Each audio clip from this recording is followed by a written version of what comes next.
আল্লাহ সুবহানাহু ওয়া তাআলাকে গড, ভগবান, খোদা, বিধাতা, ঈশ্বর ইত্যাদি নামে ডাকা ইসলামী শরীয়ত সম্মত নয়, বরং আল্লাহর সুন্দর সুন্দর গুণবাচক নামেই তাকে ডাকতে হবে।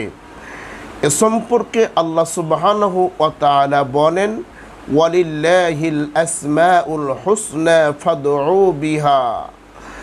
আল্লাহর অসংখ্য গুণবাচক সুন্দর সুন্দর নাম রয়েছে, সুতরাং তোমরা সেসব নামেই তাকে ডাকতে থাকো। ওয়াজারুল্লাযীনা ইলহিদুনা ফি আসমাইহি, তোমরা তাদেরকে বর্জন করো যারা তার নাম বিকৃতি করেছে, অর্থাৎ আল্লাহর গুণবাচক নামগুলো বাদ দিয়ে যারা খোদা নামে, ঈশ্বর নামে, ভগবান নামে আল্লাহকে ডাকে, তারাই আল্লাহর নামগুলোকে বিকৃত করে থাকে। আয়াতটি পাওয়া যাবে সূরাতুল আরাফ 180 নম্বর।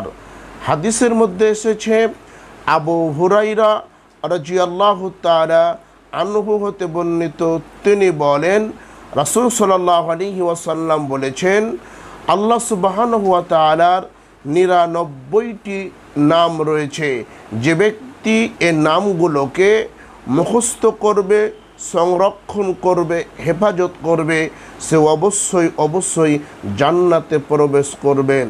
সম্মানিত উপস্থিতি, আল্লাহর এ 99টি নামের মধ্যে গড, খোদা, ভগবান, ঈশ্বর ইত্যাদি মানুষের বানানো নামগুলো পাওয়া যায় না। যেহেতু এগুলো শরীয়তের মধ্যে পাওয়া যায় না, সেহেতু আমরা এ সমস্ত নামগুলোকে অবশ্যই অবশ্যই বর্জন করার চেষ্টা করি।